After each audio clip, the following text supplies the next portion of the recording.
Pag-usapan natin yung games nung weekend. Sabado Linggo may mga naglaban. Yeah.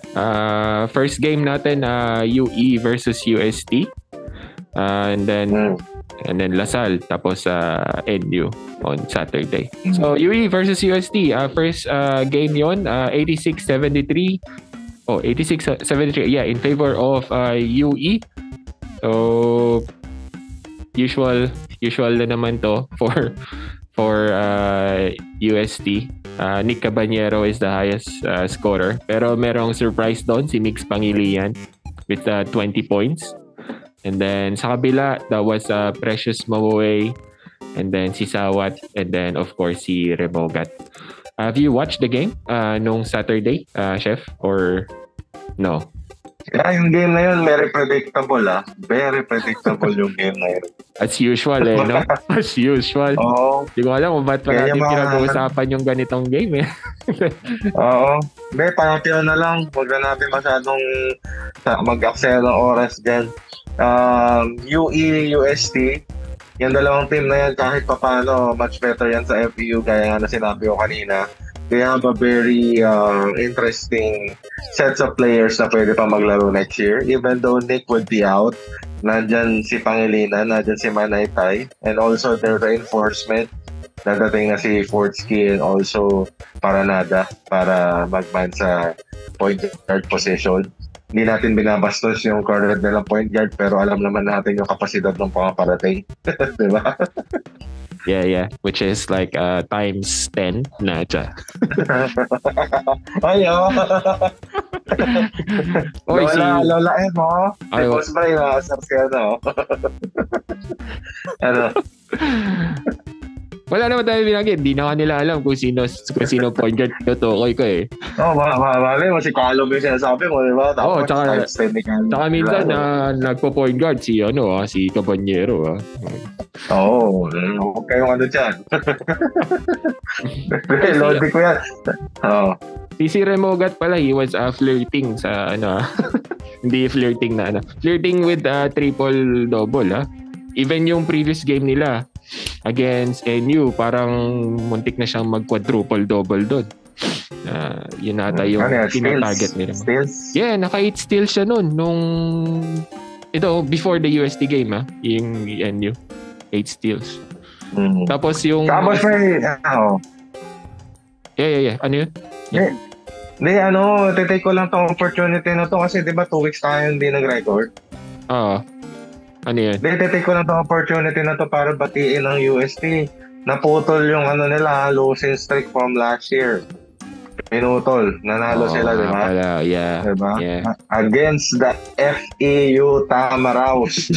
Yeah. Tamaraws kayo, hayop. Pero congrats sa UST na nanalo na sa wakas ng isang laro.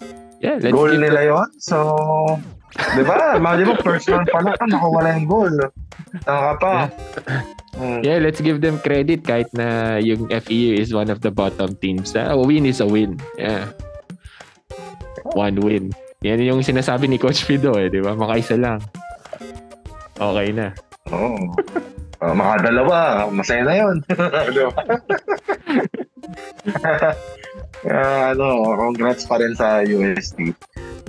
At least kahit pa paano, mas matino yung hinaharap nyo kaysa sa FEU. Matuwa na kayo. Diba? Ngayon lang kayo iiyak, pero baka next year tumatawa naman kayo. So we'll see. And then UE Bosbray, and then UE Bosbray, bright future. Lingo is one of the deadliest shooter in the league. Yeah. And also probably the past 3 years or 4 years, even before the pandemic, probably is one of the best shooter kung magrarangka ako ng top 5. And Remogat as well, probably one of the best playmaker, Kyrie Irving player the past 5 years. Yung mga tipong tawag dito, sino nga yun? RR Garcia level, Terence Romeo level kind of player. Naman sila Blue Moon, tapos recto pa napadpad. Yung dalawang team na yan, they might not win the championship the next 2 years, but at least the next 2 years is bright. Kumbaga, may magandang foundation at least. Nasa kanila na lang kung ano. You were talking about RR and sino nga pa yung isa sinabi mo? Terence. Hindi ba, you knew na si Remogat was a tama raw before he went to UE, right? I heard. Yeah. Pero hindi ko yan alam recently. Tama raw pala yun, ha? Yeah. Yun yung... Galing. Yeah. Alright, yeah. Ang problema lang dyan, boss pa isa lang problema dyan. Ano? Ng UAUSD. Ano yung problem yan? Ang problema lang nila dyan, paano kung ganyan nga kalalakas yung mga may iwang players sa inyo at mag-take over sa mga following seasons? Paano sila mag-stay? Baka naman lilipat din yan. Yan yung dalawang teams na madalas maiwan di ba? Yeah. Oo nga, no? So, ingat-ingat lang din kayo sa mga dyan. Mamimirata dyan. Mamaya sa G-League pa mapunta yung mga players, no? Kasi ang final goal nila na, Boss Bray, kung hindi rin naman championship team yung sasalihan kong school, doon na ako sa school na kikinang ako or magti-champion ako. No, 'di ba?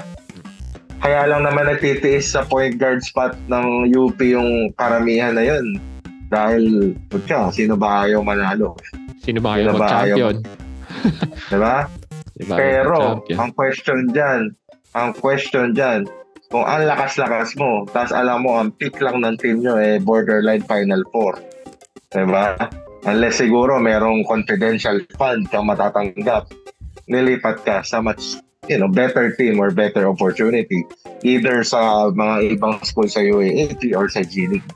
So, UE, UST, alagaan nyo yung mga 4 players nyo, meaning Pangilinan, Manaytay, Remogat, Lingo-Lingo, yung mga yan. Baka makuha lang sa inyo. So, next game, Boss Bray.